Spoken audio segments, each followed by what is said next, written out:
Yo, that's pretty graphic. James Moyner, the Moynerman. Do you know who Chuck Jones is? Yeah, my childhood. He animated pretty much all my favorite tunes. But anyway, James Moyner, he's a true fan. Hunting we will go, hunting we... This guy never had a good hairline. He was bald. I'm a wet-hot sportsman after wild game. Was this a person or was this a pig? Elmer Fudd. Oh, I wasn't watching these enough, bro. The only cartoon I was watching was Martin Mystery. That was it, bro. I didn't watch these, man. Be very, very quiet. I'm hunting wabbits. Wabbit season! It's the season to hunt him? Imagine if there was a noob season. It's the picture of you. We all hunt you.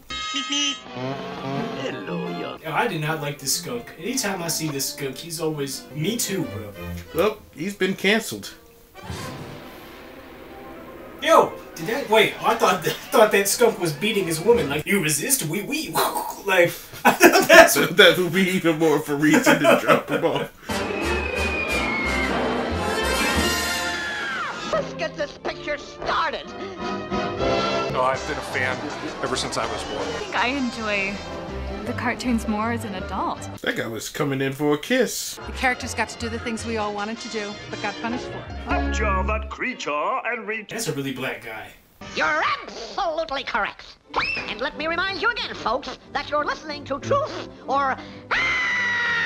No, not Ron Howard. You know he's hiding that hairline with that cap. I've only seen him really old. Oh, Whoopi Goldberg! I hate that Whoopi Goldberg has no eyebrows.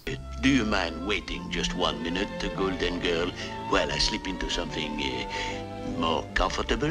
Like a coma. I knew Robert Williams would appear. They're still outrageous. Wabbit season! Duck season! Wabbit season! I say it's duck season, and I say fire!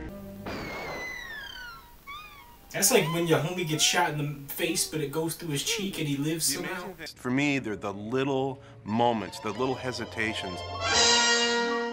The little silence when the character is floating in the air just before he realizes there's nothing underneath and then drops. Oh man, that guy got some Woody toys. This is an American otaku. That all of my favorite Warner Brothers cartoons were directed by this guy, Charles M. Jones. I was born in 1912, and Gertie the Dinosaur was born in 1914. So magic. Silent Pictures was a great school. I didn't know I was being schooled, but I learned all these things when we were living on Sunset Boulevard. I didn't even think that I was copying him. You're crazy if you don't learn from others. I mean, man, everyone, like, steals or, like, does their own take of something that already exists. My mother felt that children could do no wrong. She would never criticize a child's drawing. I'm glad there's been major advancements in swimming suits because they was looking ugly in the past, bro. Look. Looking like convicted criminals. And we had read every single one of those, all of us, and we ended up with a pretty good knowledge of world literature. I hated school. I was miles ahead of...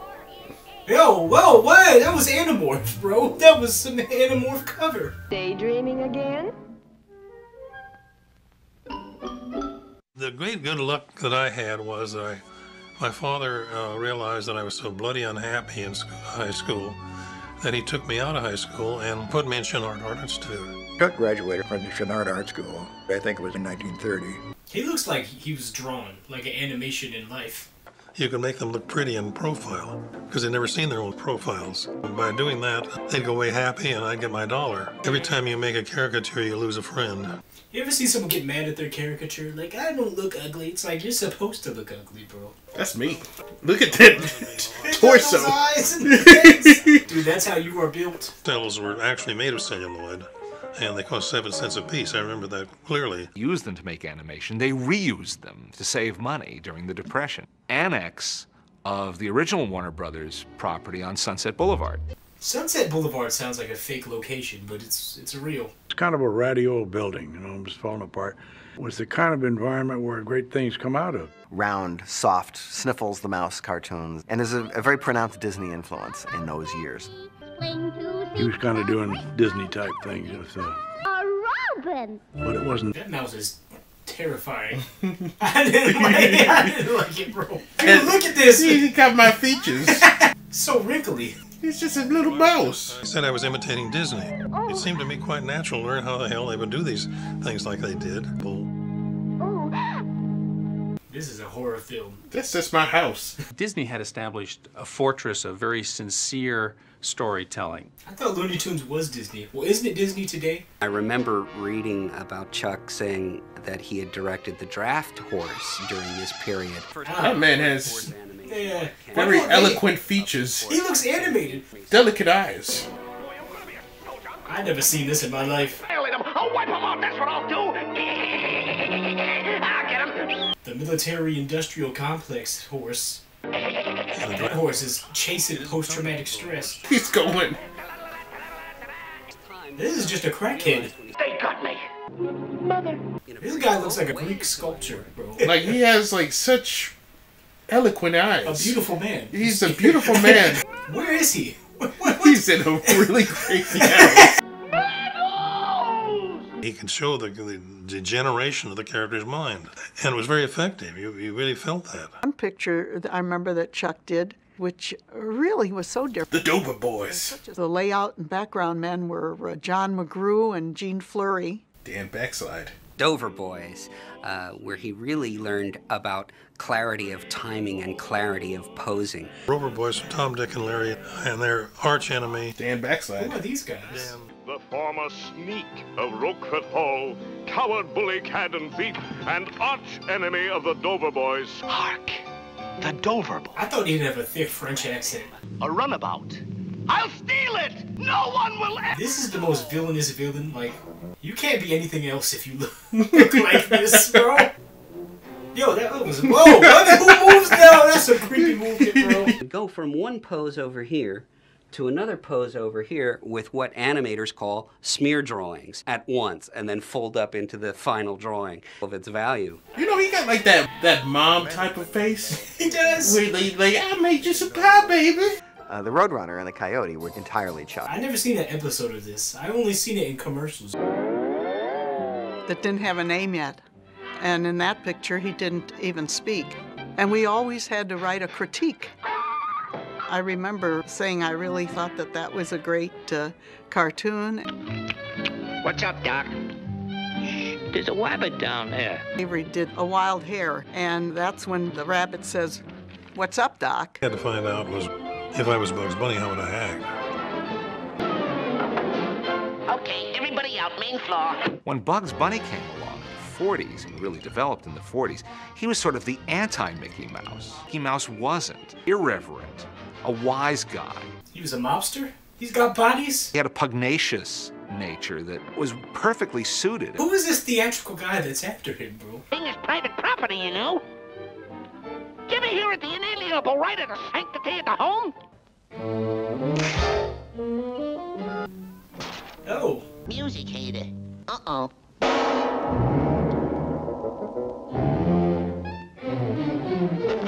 Someone could do that to you, because your ears are that big, bro. I think that's already happened. Bunny, the super rabbit, the rabbit of tomorrow. And you're so big and so strong. Why, poor helpless little me was just lost till you... It was a pleasure, I assure you. That's what it took? Wanted it till then? How simply dreadful. Was cross-dressing a thing that he would go to a lot? How often was this nigga cross-dressing? I know how to get out of this one. Bugs Bunny he's a winner. Daffy Duck is a loser. The story always with Daffy is to put him in a situation as if Bugs were there, he would be triumphant. But if Daffy is doing it, you know he's going to screw it up. Breezy in here. I've seen something like this happen. Where someone whipped their gun out and their pants drop. Like, nigga, I'm airing this whole place out. And the pants hit the floor. I'm like, you dropped your pants. Yo, that's pretty that's pretty graphic. Pretty gruesome. Little kid in that. Hey, Alex, and the way. A close-up, you jerk! A close-up! Joe Pesci is basically Daffy Duck. Unseen animator, you know, basically torturing Daffy Duck. But that guy has crazy eyes, man. He's getting lost in his beauty. It really played with the conventions of animated cartoon making. Who is responsible for this? Oops! Had the silly thing in reverse. Got the drop on you with my disintegrating pistol. Yeah, I get the joke. Why were they always using dynamite? Yeah, this always freaked me out. There you go, bro. Was this Spielberg? The entire costume design for Darth Vader came from The Martian. This is the Milky Way, a nice galaxy. 875 billion trillion people live here. With Wednesday, January 23rd, 10:26 p.m. It's 10:28. Like I said, it was 10:28 p.m. Joe, come right over, please. I need your help immediately. Right. These jokes are hitting. Dude, these jokes are hilarious, though. Then when I got to Daffy Duck, why, he was not the right person to be that great.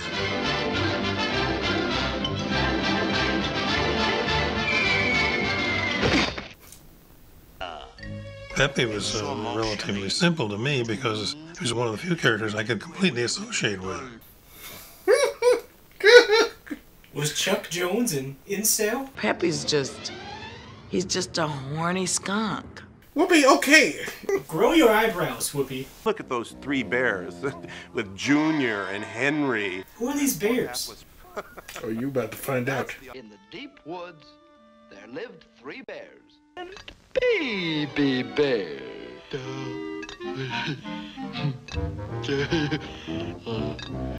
I don't like this bear. I don't like this. I don't like this.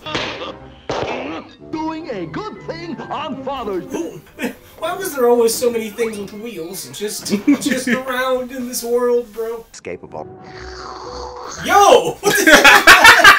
Yo! What's going on here? Mike Maltese and I were trying to do something which would be a parody.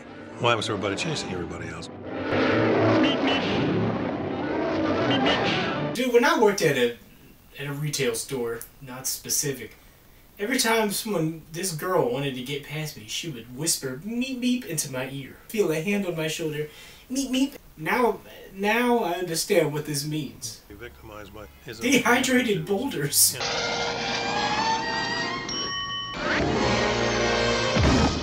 Dude, these jokes are hit. Of all the Disney movies we have seen, like I'd say from the 90s and up, those jokes were miss. They were all miss. Looney Tunes was slapping, bro. These people got some fall damage that they can take, bro. Like, all comedies based on error. These are pretty violent cartoons, not gonna lie. Somebody else, but if it happens to you, it's not funny. Yo! No! Inflation! This is your dream! Dude! Alright, someone in the past saw this. This became a freaky internet thing. A live-action director sets up a scene, shoots it, and tries to get the right energy, the right rhythm into the scene. The impact of the cuts and the choices are not just functional, they're really effective. We do our live-action movies in cartoon form. In the old days, they didn't write a script. They would draw the gags. It's the director who does it every step of the way. He does the extreme drawings. He does the points of contact.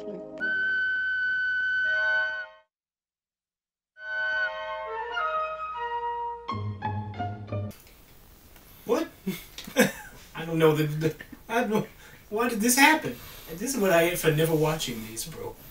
I was just watching A Single Mile Works 2 Job. I was watching My Wife and Kids. But he would do a drawing that would capture the attitude, and that's the key word that they all use. To express through the characters the way that he wants. And he overdosing on earthquake pills? Thought processes all the way through the entire cartoon. Now this is really what animators use as a roadmap. What does, I don't understand the concept of an earthquake pill. What does it do? You're watching it right now. It makes you throw it back? This is just a crackhead again. This guy's beak goes through a lot of that stuff. The idea of going to the airport by dissolving, bloop, and he disappeared. Then you cut to the airport, bloop, and he appears. I thought that was wonderful, that didn't require anything from the animator, but it required a great deal from the layout man. Those are things that Maurice added. They were not part of the original story sketches. We were out in space, and I fooled around and trying to find some designs. I came up with this red runway and the glass and all this and that.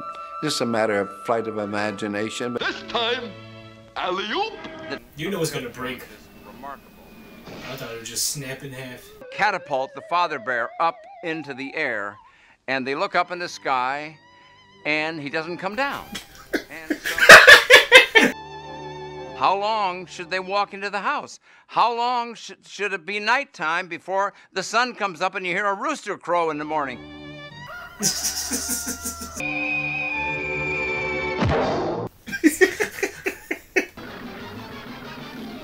Oh my gosh! Dude! Whoa! That's messed up! What did he do to deserve? Would you like to shoot me now or wait till you get home? Shoot him now, shoot him now. Pronoun trouble. He was so good at it. Long. And he was so quick a reader. But it's kind of dark. Greatest one of all, you know. And when she was reassured that she was the ugliest, she was so happy. So deathly afraid of getting pretty as I grow older. I warn you, dearie, I'm going to worm all of your ugly secrets out of you. Tell me now, who undoes your hair? Who undoes your hair? when you have eyes moving, it brings life to the character. The rest of it can be dead. Something's happening, and then you suddenly go, what? And then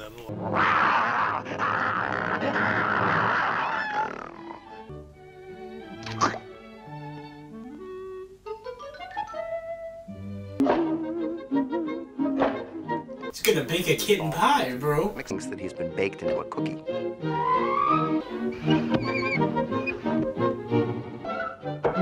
That's terrifying, bro. That's kind of messed up. Dude, this is some next level violence. I mean, it's not happening, but it's like the thought. thought it was a laugh, but people in the audience cry a little. Came to classical music through the work of Chuck Jones. The main reason for using that kind of music is the best music. Bradley Cooper. Welcome to my shop. Let me cut your mop. Let me shave your crop. Daintily, daintily. I don't know how many of us have grown up thinking that Rossini, came complete with lyrics that went, welcome to my shop, let me cut your mop daintily. What? There's always that one bald nigga at the barbershop that I'm like, you are just here to socialize. You know when there's a guy that's been just sitting there, yeah, hey youngsters, I'm like, hey, what's up? What are you here for? Elmer Fudd is so ugly, bro. Like, I can't even handle it. Elmer Fudd looks like his name is Elmer Fudd. Like, if I seen a guy looking like that, I'd be like, this is Elmer Fudd. How many times does Bugs Bunny romantically trick Elmer Fudd? Is this his go-to move that he does, bro? What if your enemy did that to you? Bugs Bunny, each movement. Dude, Bugs Bunny, there was something going on. The fact that this is just a general compilation of things, and I've seen him go as a girl to seduce Elmer Fudd way too many. If I had an enemy that was doing a seduction tactic way too often, I'd be like, man, I think you got some feelings for me. I think that people wanted to see Tom and Jerry exactly as they seen it. They didn't want any kind of changes, and so to the extent Chuck made changes, it may have bothered people. Straight line. Who was hopelessly in love with a dot. I don't want something that's realistic. I want something that's believable. And the dot and the line, for instance, you can make a believable character out of something that's just a straight line. Only had eyes for a wild and unkempt squiggle who never seemed to have anything on his mind at all. This is really abstract. This is like you were really high. Able to change direction and bend wherever Did he change it himself? I don't like the moral of this story, bro. To an artist who is a true visionary, ladies and gentlemen, put him together for the hardest drawing man in show business, Chuck Jones. Privileged to be with Chuck that night. It was his 4th Oscar. He's received 3 others. Be a part of their lives, and it just means the world to him to be able to do that. My favorite Chuck Jones cartoons are everybody's favorite Chuck Jones cartoons. One Froggy Evening. I think there's no cartoon that holds a candle to that, ever. One Froggy Evening.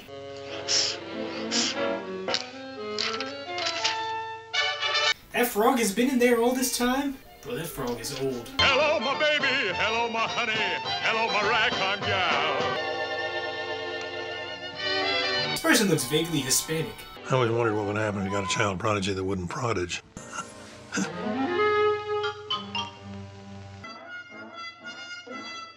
Look at the depressing in the background. I do the Michigan ride.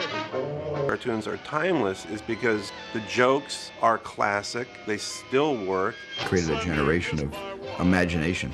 I know you would have killed that frog. I thought he was gonna cut his own ears off. How morbid. That was informative, bro. I know I'm still supposed to hate you. I know I'm still supposed to hate you.